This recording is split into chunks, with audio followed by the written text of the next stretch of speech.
Yan, mga idol. Nakatanggap na po ba kayo ng ganito? Yan, mga idol. Yan. Kung nakatanggap na yung ganito, mga idol, yan. Napakalaking po chance na mag-viral po yung ating mga videos yan. Lalo-lalo na po yung mga lumang video natin. Malaki po ang chance na mag-viral po, mga kasakabro yan. Pag binigyan po kaganyan ni Meta, yan, nakapalob na po tayo sa ni algorithm. Talagang ipinapakalat niya yung mga videos natin sa malawakang viewers, mga kasakabro yan. Kaya wag po natin sasayangin itong pagkakataon na ito na maging consistent lang po tayo sa ating mga ina-upload na mga videos. At yung JDing, yan mga kasakabro yan.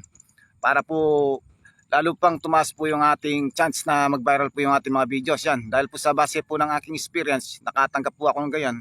Halos lahat po ng aking mga ina-upload na videos talagang malalaki yung views. At hindi lang po yan, talagang marami po nagbabaral, lalong-lalo na po yung mga luma kong ina-upload yan. Talagang lima na po yung mga ina-upload kong lumang nag-viral yan, nag-million views mga kasakabro. Kaya sa lahat po na nakatanggap nito yan, ano po natin, sipagan po natin. Wag po natin sasayang yung momentum na binigay po ni algorithm. At lalo-lalo na po sa mga nawawalan po ng pag-asa dyan, wag kayong mawawalan ng pag-asa.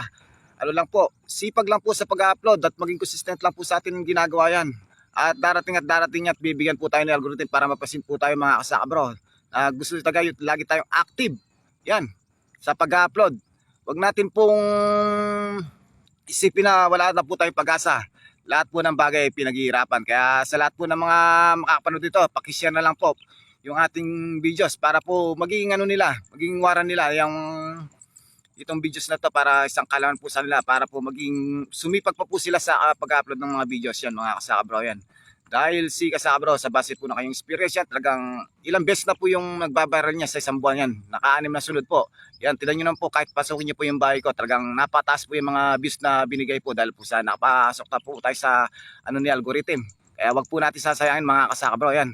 At hanggang dito lang po yung ating vlog at ito po isang kalaman po para sa atin lahat at para maging po tayo consistent po sa atin ng ginagawa.